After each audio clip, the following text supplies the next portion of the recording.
교회는 세상을 돌보는 유모가 되어야 한다. 역경 속의 교회와 질병. 빅토리아 시대의 위대한 목사였던 찰스 스펄전은 설교의 대가, 탁월한 행정가, 재능 있는 작가, 그리고 헌신적인 전도자였을 뿐 아니라 가난한 이들과 소외된 이들의 확고한 옹호자이기도 했다. 그는 그러한 사람들을 돌보고 위로하기 위해서 그가 설립한 60개의 조직 또는 기관 이곳 저곳을 위해 믿을 수 없을 만큼 바쁜 그의 스케줄 중대 절반 이상을 보냈다. 한 번은 런던의 한 시장의 외곽에 있는 거리에서 한 회의주의자가 스펄전에게 다가와서 그 설교자의 믿음의 실천성과 진정성 모두에 대해 조롱하듯이 도전하면서 말을 걸었다. 스펄전은 그 사람에게 그 당시의 자유사상가들이 그 도시의 수천 명의 궁핍한 사람들을 돌보는 실행 가능한 모델을 제시하는 데 실패했다는 사실을 지적하면서 은혜롭게 대답했다. 이와 대조적으로 스펄전은 그리스도에 대한 믿음으로부터 생긴 수없이 많은 구제 사역들을 지적했다.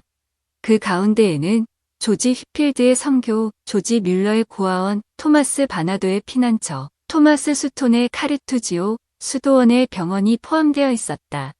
이런 것들에 대해 말한 다음 스펄전은 고아들에게 응답하시는 신, 바로 그분이 하나님이시다라고 의기양양하게 단언하면서 엘리야의 승리의 외침을 다른 말로 표현함으로써 대화를 종결시켰다.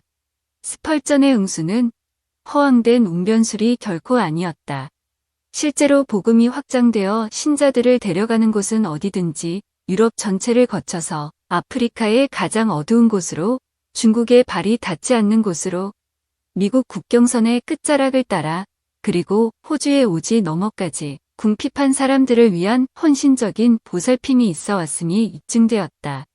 사실상 시대를 막론하고 교회의 가장 위대한 영웅들 가운데 대다수는 자신들의 삶의 가장 좋은 부분을 병자들, 상처 입은 사람들, 가난한 사람들, 사랑받지 못한 사람들, 멸시당한 사람들, 버림받은 사람들에게 기꺼이 주었던 사람들이었다. 섬김은 항상 그들의 독특한 특징이었다. 자비는 항상 그들의 엠블럼이었다. 무시무시한 지진과 쓰나미 가운데서, 끔찍한 전염병 가운데서, 무시무시한 전쟁과 분쟁 가운데서 그리스도인들은 항상 치유와 소망을 제시할 준비가 되어 있었다. 이것이 복음 그 자체의 자연스러운 열매다. 주님은 자비롭고 은혜롭고 친절하시다. 주님은 모든 사람을 위해 의와 정의를 행하신다. 주님은 아침마다 자신의 공의를 실패함이 없이 그리고 편파적이지 않고 공평하게 행하신다. 주님의 모든 길은 정의롭기 때문에 불의는 그분에게 가증스러운 것이다. 따라서 주님은 온순한 자들과 연약한 자들의 대의를 보장해 주시는 데 있어서 단호하시다. 성경은 하나님의 이 중요한 속성을 끊임없이 강조한다. 하나님은 궁핍한 자들을 돌보시기 때문에 그분의 백성 역시 그렇게 해야 한다. 하나님은 우리가 자신을 따르기를 원하신다. 우리는 하나님을 모방해야 한다. 우리는 하나님이 하시는 대로 해야 한다.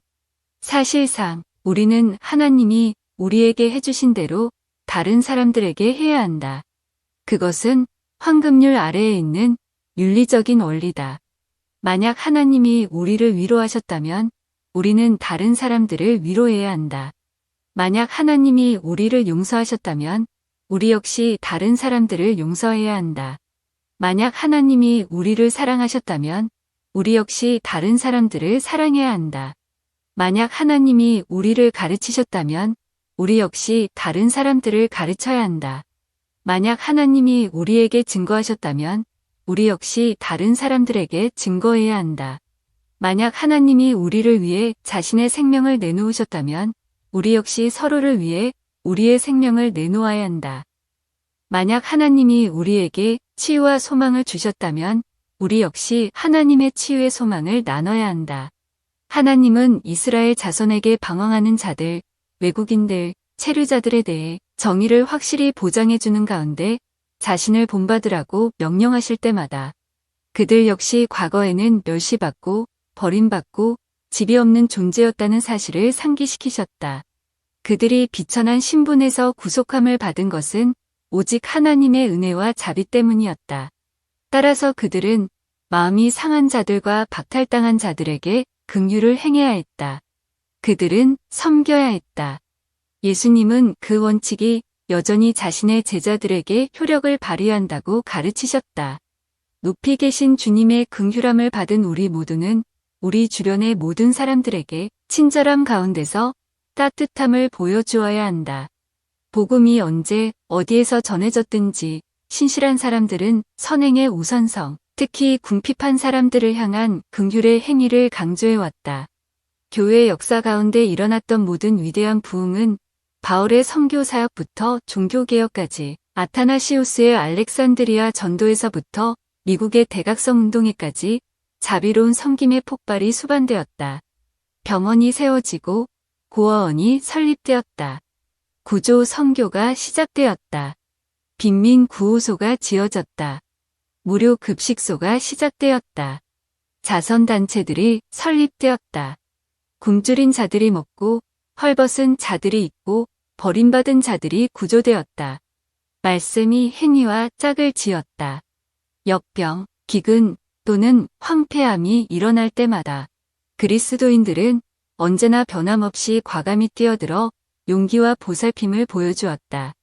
교회는 가장 작은 자들과 가장 보잘것없는 자들을 돌보는 세상의 유모로 존재해왔다. 이 사실은 항상 교회의 원수들의 골칫거리임이 입증되었다. 불신자들은 신학을 논박할 수 있다. 그들은 철학을 반박할 수 있다. 그들은 역사를 뒤엎을 수 있다.